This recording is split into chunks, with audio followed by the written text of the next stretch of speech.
지금 개인적으로는 집값이 굉장히 위험합니다. 어떤 집값이 위험하냐? 세입자들, 무주택자들이 위험합니다. 그리고 지금 지방선거도 다가오고 다주택자를 잡는 액션들이 표에 영향을 많이 미칠 수 있는 여건들이 있기 때문에 트럼프와 비슷한 행보를 이재명 정부의 수장인 이재명 씨는 하고 있습니다. 그래서 지금 보시면은 이재명 대한민국의 수장이죠. 열심히 X에다가 글을 올리고 있습니다. 집은 투자의 수단일 수도 있지만 기본적으로 주거의 수단입니다 하면서 지금 다주택자들 엄청 비난하는 일들을 얘기를 많이 하고 있습니다. 다주택자를 줄이려는 뭐 요런 것들 너무 많거든요. 요런 것도 있고 다주택자 날 세우고 그다음에 뭐 부동산에 대해서 뭐 청년과 서민들을 위하는 척하지만은 절대 이 정책이 서민과 청년들을 위하는 게 아닙니다. 제가 이제 한번 보여드릴게요. 소셜 미디어에서 소셜 네트워크에서 나온 이재명 씨의 발언을 좀 들어보도록 하겠습니다. 일단은 집 팔라고 강요한 거 아니다. 라고 했는데 저는 개인적으로 강요한 게 맞다라고 생각을 합니다. 정책적으로 권한을 가지고 있는 강자가 그거를 주체가 되는 사람이 정책을 실현한다는 거는요. 이렇게 말한 게 강요가 될 수 있습니다. 거꾸로 정책을 이용하는 사람들은요. 그 이용자들은 이용을 하는 거지 정책을 발의하고 말해가지고 실현시킬 수 있는 사람은 아니잖아요. 그렇기 때문에 우리가 강요하는 거는 주장이 될 수 있지만은 정치적인 권한을 가지고 있는 사람은 이 한마디가 아이 뭐 그냥 괜찮아. 이거 뭐 하면 되지. 이거 어떻게 좀 한번 해봐봐 라고 던지는 게 그거를 받아들이는 이용자는 요 강요가 될 수 있거든요. 근데 이거는 강요가 아니다 라고 얘기를 하고 있더라고요. 자, 그리고 두 번째, 집은 투자의 수단일 수 있지만은 기본적으로 주거의 수단이다 라고 얘기를 했는데 거꾸로 저는 얘기하고 싶습니다. 집은 기본적인 주거의 수단이지만은 거꾸로 집은 자산을 지키는 수단일 수가 있습니다. 투자의 수단일 수 있지만 기본적인 주거의 수단이다. 맞습니다. 근데 거꾸로 주거의 수단이지만 투자의 수단입니다. 이거를 인정을 하는 게 저는 되게 중요하다고 생각을 합니다. 그런데 저는 지금 이렇게 SNS에서 집 파세요 라고 얘기를 하고 투자를 하지 마세요. 지금 주거의 수단으로 장난치지 마세요 라고 하면요. 이 말을 하기 이전에 주변부터 보살펴야 될 거라고 생각합니다. 금배지들의 부동산 모럴 해저드, 지역구엔 전세, 서울엔 자가. 이게 누구를 얘기하는 거야? 국회의원들을 얘기하는 겁니다. 이 파란색이 국회의원 민주당 국회의원이고 이제 여기 보면은 빨간색이 국민의힘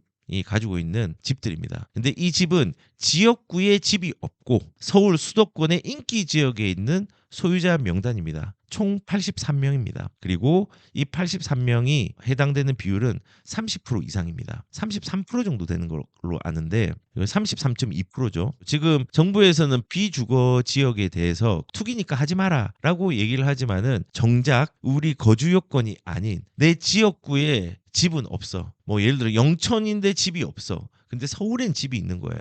왜냐? 이게 자산으로서의 가치가 있으니까. 이 민주당 사람들이나 국회의원들, 저는 이제 국민의힘 같은 경우는 뭐 고동진 같은 경우는 대기업 임원이었잖아요. 이 사람들은 저는 개인적으로는 어떻게 생각하냐면요. 물론 과하게 가지거나 위화감을 조사하게 가진 사람도 있고 알 수는 없지만 불법적으로 뭔가를 한 사람도 있을 수 있겠죠. 근데 적어도 국민의힘 같은 경우는 집에 대해서 이거를 투기라고 얘기를 하진 않거든요. 근데 투기라고 얘기하는 당들이 훨씬 많은 숫자가 자기의 집을 지역구에 집이 없이 인기 지역에 수요가 많은 지역에 집을 가지고 있습니다. 다시 한번 얘기를 드리면은 지금 집은 투자의 수단일 수는 있지만 기본적으로 주거의 수단이다. 이 말이 일치를 하려면요. 금배지를 단 민주당 의원들은 지금 집들을 다 팔고 정상적으로 자기 지역구에 집을 사야 됩니다. 대통령도 지금 국민의힘 장동혁 당대표에게 6채 팔아라라는 부분으로 얘기를 하고 있고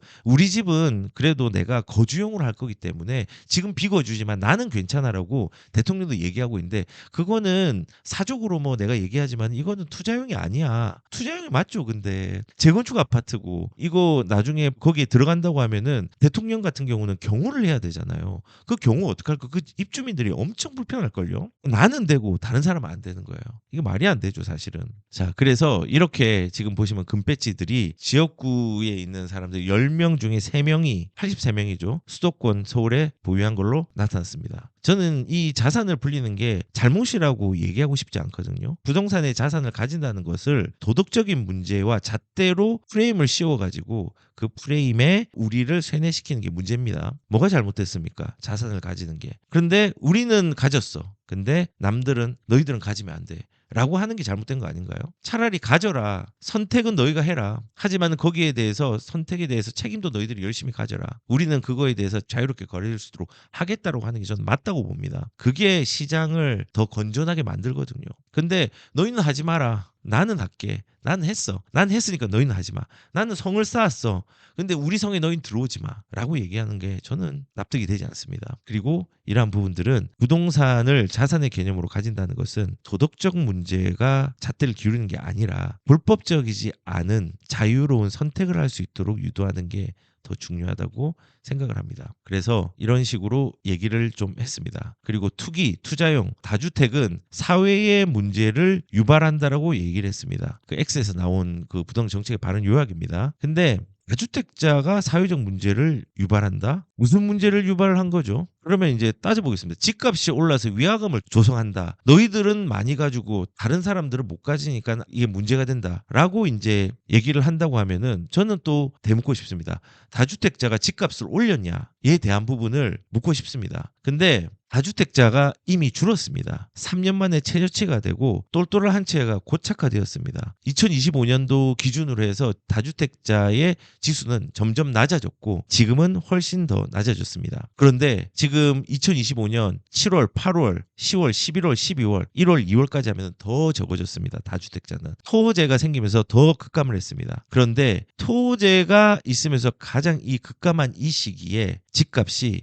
역대급으로 올랐습니다. 다주택자가 올린 겁니까? 지금 다주택자가 줄어들었잖아요. 그런데 지금 보시면은 이번에 6월, 7월, 8월, 9월, 10월, 12월 지금까지 가격을 보면요. 지금 그냥 샘플로 몇 개를 보여드릴게요. 유명한 아파트들. 이 기울기를 한번 보십시오. 2021년, 2020년 이때 많이 오른 때였잖아요. 이때도 급등이라고 계집도 소집도 오른다고 했던 시기인데 이때보다 지금 2025년도 5월달, 7월달 보면요. 올라가는 가파른 속도를 보십시오. 다주택자입니까? 다주택자가 아니거든요. 그리고 지금 보시면은 뭐 단지가 많은 아파트 위주로 볼게요. 아파트 급등을 했잖아요. 이때가 2019년, 2020년 이때 많이 올랐다고 한때요. 근데 이때보다 훨씬 많이 올랐어요. 이게 다주택자가 한 겁니까? 세금을 부과해버리고 하니까 사람들이 똘똘한 채로 몰린 거 아니에요.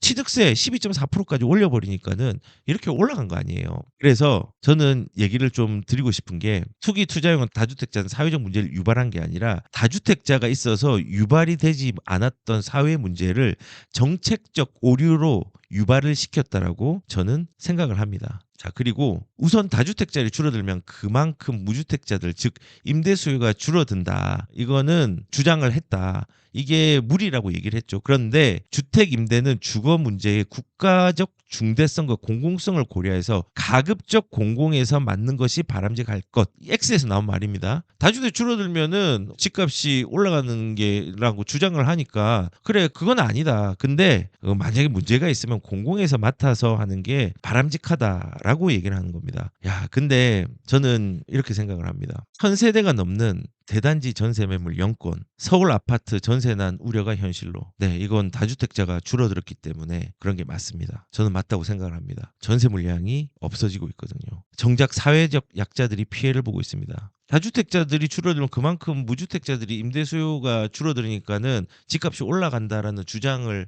하고 있는 거를 반박을 하고 있었어요. 이재명 정부에서. 근데 실제로 지금 전세 매물이 없잖아요. 씨가 말랐어요. 기름동에 있는 단지의 전세 계약 사례다. 순수 전세 계약이 2월 10일 유일하다. 기름 뉴타운 두 아파트의 단지는 977 그다음 세대 1125세대 규모인데 전세 매물은 0건이다. 안전세 경우 보증금 1억에 월세 250. 5구는 3억 4천에 월세 80. 물건이 수십 건 달했다. 지금 문제가 일어났잖아요. 이런 식으로. 지금 이 성북구거든요. 비단 여기뿐만 아니라 서울 전역이 일어나고 있고 경기도에도 많이 일어났고 부산 같은 경우도 지금 전세가 지금 올라가고 있습니다. 다주택자들이 줄어들면서 사회적 문제가 발생한 게 맞거든요. 그런데 지금 뭐라고 얘기했냐면은 이런 그 문제가 있다고 주장을 하지만은 우리는 이거를 공공에서 임대 물량을 만들어서 해결할 것이라고 얘기를 했습니다. 자, 그런데 그거 아십니까? 지금 공공 같은 경우는 공공의 임대 물량들을 전체 시장의 10%도 못 내고 있습니다. 그래서 2030년까지 10%로 공공의 임대 물량들을 늘리겠다고 합니다. 나머지는 어디서 내냐? 민간에서 내고 있습니다. 이 지금 10%가 목표라는 건 10%가 안 된다는 거거든요. 작년에 발표한 거 이제 윤석열 정부 있을 때 임대 물량들이 너무 작으니까 공급 많이 해서 공적 물량을 많이 해가지고 10%까지 늘리겠답니다. 자, 그러면은 다시 돌아와서 국가의 공공성이 고려 가급적 공공에 맡기는 게 바람이고, 공공에서 맡기면은 민간 없이 나머지 90은 어떻게 채울 겁니까? 채우기 어렵거든요. 그리고 지금 보시면은 공공의 주체가 누굽니까? LH입니다. 혹시 그거 아십니까? LH가 지금 우리나라에 있는 비금융 공기업 중에서 부채 비율이 1입니다. 그래서 이번에 대안을 낸 게 뭐냐면은 LH를 둘로 나누겠답니다. 160조 부채 비축공사로 개발공사 공급을 올인이라고 했는데, LH를 둘로 나눠서 비축공사는 임대랑 이 부채를 담당하게 넘겨놓고 주택 공급을 하는 건 개발공사로 빚 없이 시작하겠다는 겁니다. 두 개로 나눠가지고. 근데 이 부채가 비금융 공공기관에서 1이라고 했잖아요. 160조가. 그러면 이거를 비축공사로 떠넘기는데, 비축공사 같은 경우는 복지와 자산관리, 그러니까 생산수단이 아니죠. 생산수단은 개발 주거입니다. 근데 이 생산수단 개발 주거가 공공에서 하면 사업성이 많이 나올까요? 안 나옵니다. 부채를 이쪽으로 넘기고 비축공사로 넘기고 여기에서 자산 관리를 하지만 여기에서 또 빚이 생깁니다. 빚을 카드 맞기 한 거거든요. 카드 맞기. 이 이원을 한다는 게. 이런 공공기관이 가급적이면 공공에 맡겨서 우리를 믿어달라고 얘기를 합니다. 이게 잘 모르겠습니다. 과연 첫 번째 90% 이상이 되는 임대 물량을 공공에서 할 수 있는지, 두 번째 부채가 이렇게 많은 공공기관에서 돌려막기를 하면서 LH가 주체가 되어가지고 지금 현재의 문제를 타개할 수 있는 공급 물량을 낼 수 있는지 저는 어렵다고 봅니다. 그런데 공공에서 맡겠다. 지금 무주택자 수요 줄어드는 거 그거 얼토당토 안 하다. 그거 아니다. 근데 맞죠? 줄어드니까는 임대 물량 수요가 줄어들고 서민들이 힘들어하는 거 맞죠? 자, 그리고 이번 정부의 또 이제 이재명 씨가 얘기했던 게 실거주 중심으로 가야 한다. 비거주 1주택도 문제가 있다라고 얘기를 합니다. 실거주 중심으로 간다는 거는 모든 아파트 1주택으로 하겠다는 거 아닙니까? 비거주 1주택도 안 된다는 거, 실거주를 해야 되고 다주택도 안 되고 우리나라를 전부 1주택으로 만들겠다는 거 아닙니까? 자, 이러면 또 어떤 문제가 생기느냐? 이제 이런 문제가 생깁니다. 자, 예전에 제가 루마니아 얘기를 많이 했습니다. 대부분 1주택 정책을 하는 게 사회주의적 사상과 아니면은 국가가 땅을 보유했을 때 많이 일어납니다. 근데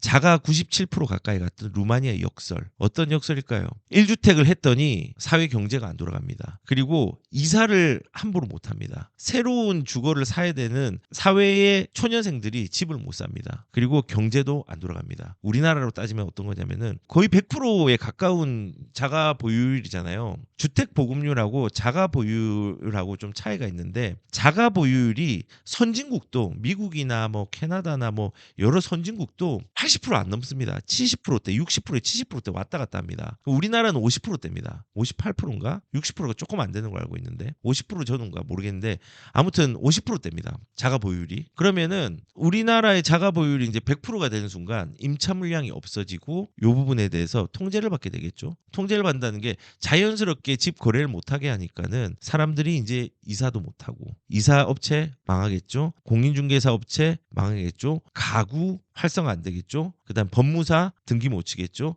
인테리어 회사, 그 1차 밴드, 2차 밴드에 해당되는 산업들이 엄청나게 피해를 입습니다. 그래서 1주택 정책은요, 사회주의에서 통할 수 있는 정책이지만은 실질적으로 우리나라에 적용하기에는 우리나라의 자유경제시장을 해치는 역할을 할 거고, 그리고 1주택으로 강제한다면 우리의 산업도 좀 어려워질 겁니다. 지금 1주택으로 가라. 비거주 1주택도 문제다라고 얘기를 했는데 이재명 씨 자체도 지금 그렇게 못하고 있죠. 비거주로 하고 있죠. 그런데 예전에 노무현 정부 때 혁신도시 만들고 공공기관 이전을 했잖아요. 공공기관 이전해서 이제 어떤 분이 원주로 갔어요. 그 원주로 건강보험심사평가원이라든지 건강보험공단이라든지 한국관광공사라든지 이런 게 몇 개가 여러 개가 넘어갔잖아요. 근데 거기에 서울에 집이 있던 사람이 어쩔 수 없이 그냥 아유 나도 이제 실거주 안 하니까 집을 팔고 원주에 집을 산 거예요. 서울 집을 팔고 얼마나 지금 후회하겠습니까? 이거는 그 당시에 그 사람의 선택이었지만은 그 선택으로 후회하고 있는 거예요. 근데 지금은 이제 어떻게 되느냐? 수도권에 직장인 사람은 수도권에 집을 사야 되고 만약에 이제 지금 이 정책이 계속 된다고 하면은 원주로 이제 이렇게 공공기관이 이전했으면은 이제 원주에 살아야 되는 거예요. 갭 투자하지 말라고 했으니까. 이게 뭐냐면 그 수도권 수요가 높은 지역 사람만 특혜를 주는 거예요. 왜냐면은 자산은 중심지에 속도감 있게 올라가니까. 그러면은 내 자산을 늘릴 수 있는 기회도 박탈한 거예요. 1주택 비거주에 대한 부분으로 가야 된다고 하면은 대통령도 불가피한 비거주를 하고 국회의원도 서울의 지역구가 아닌 사람이 서울의 집에 있고 이들부터 비거주 1주택 문제를 해결해야 되지 않을까요? 그렇게 해결한 다음에 정책을 내야 되지 않을까요? 이 루마니아의 역설을 보면은 1주택은요 사회주의 정책입니다. 앞으로 이제 어떤 일이 일어날까 그거를 한번 따져보면은 일단은 지금 다주택자를 죽이는 정책을 사람들의 의견들 그 반대급부의 의견들을 다 무시하고 끝까지 추진한다고 쳐요. 그럼 2026년도에 이제 어떻게 일어났냐? 일시적으로 허용을 했잖아요. 매물이 일부 갭 투자에 대한 일시적 허용이 이제 이루어졌습니다. 그래서 5월 9일까지 가계약이 아닌 계약을 하고 기존에 있는 토어제 용산 그다음에 강남 3구와 같은 기존의 토어제가 있던 데는 4개월 안에 잔금을 치러야 되고 그 외에 새롭게 10, 15대책 때 규제가 되었던 토어제가 되었던 그 지역에 대해서는 6개월 내에 잔금을 치러야 됩니다. 단 이 집을 팔 때 매수자는 무주택자여야 되고 그리고 집에 전세가 끼어 있으면은 그 전세가 만기되었을 때 매수자는 반드시 실거주를 하는 조건으로 갭 투자를 허용하고 있습니다. 5월 9일까지 갭 투자의 일시적 허용이 매물의 출현을 만들 겁니다. 일부는. 자, 그런데 쉽지 않을 겁니다. 거래가. 매수자와 매도자가 서로의 가격이 다르거든요. 그리고 이 정도 내릴 바에야 나 세금 내겠다 하는 사람 생길 겁니다. 그러면서 팔지 못한 사람 그때부터 5월 9일부터 매물 잠김이 시작됩니다. 그리고 수급 불균형이 발생할 겁니다. 그리고 6월의 지방선거 이후에는 세금에 대해서 보유세에 대한 논의들이 본격적으로 일어나고 요거에 대한 반영들은 7월 셋째 주, 넷째 주 목요일 조세의 개편이 일어납니다. 그때 반영이 될 가능성이 큽니다. 그러면 이 조세의 개편이 일어나고 보유세에 대한 저항들이 생기겠죠. 그리고 그 저항에도 불구하고 안 바뀌면은 조세의 정가가 발생합니다. 그런데 돈은 풉니다. 그리고 국채는 늘어납니다. 그러면은 국채에 대한 가상금리는 올라갑니다. 서민들은 힘들어집니다. 돈은 풀어서 인플레이션은 일어납니다. 요즘 우리가 알게 모르게 생각을 해보면요. 시장 물가들이 굉장히 많이 올랐습니다. 뭐 딱 사면 20만 원 들지 않으세요? 기억하셔야 될 건요. 돈은 풀고 규제가 거래가 안 되는 상황에 작은 거래에 큰 급등이 일어날 가능성이 저는 크다고 봅니다. 그래서 사람들이 오늘 제가 이 들어오기 직전에 전문가 10인이 집값이 어떻게 될 것이다 이런 부분에 대해서 전망을 한 게 있는데 전망이 한 명 빼고는 보합 아니면은 좀 일시적 정지 한 명만 상승이라고 해놨더라고요. 10명 중에서. 근데 제가 뭐 한 매년 초에 이런 얘기 하잖아요. 전문가들이 전망한 게 안 맞다. 안 맞는 거를 주사년이라든지 전문가라든지 이 사람들 거를 과거랑 지금 현재를 비교를 하면서 안 맞는 걸 보여줬잖아요. 되게 많이 보여줬습니다. 그게 우리는 전망은 참고를 해야 됩니다. 어떤 참고냐? 지금 현재 시장의 상황을 참고를 하는 겁니다. 지금 시장이 혼란스럽다는 걸 참고하는 겁니다. 우리가 집중해야 될 건요. 인플레이션이 일어난다는 겁니다. 그 환경이 되었다는 겁니다. 공급은 없고 돈은 풀리고 수요자는 눌러서 수요의 적체가 생기고 나중에 이게 튀어나온다. 그리고 여러 번의 민주당 정권이 있을 때의 규제와 유동성의 결합은요. 급등을 만들어냈다. 그리고 모든 그 민주당의 정권에서는 집값 끝났다. 잡는다. 이제는 확실히 끝났으니까 팔아라 라는 공포몰이를 했습니다. 토끼몰이를 했습니다. 근데 결과는 어떻게 됐습니까? 결과는 지금 와서 보니까는 그때 안 산 사람이 공포에 수긍한 사람이 피해자가 됐습니다. 그래서 2026년도 전체적인 시장을 볼 때는 이런 상황들이 연출이 될 것 같습니다. 갭 투자 허용으로 일시적으로 매물이 올라가지만은 5월 9일에 매물 잠김이 일어나고 지방선거 이후에 조세 개편이 일어날 거고, 그 조세 개편으로 보유세의 저항이 물론 있지만은 그 보유세의 저항과 동시에 보유세가 유지가 되면은 조세의 증가가 발생하고, 이런 부분이 돈을 푸는 거와 규제의 적체 수요들과 결합을 해가지고 작은 거래에도 큰 급등이 일어날 가능성이 크다고 봅니다. 그리고 확산이 더 빠르게 일어날 겁니다.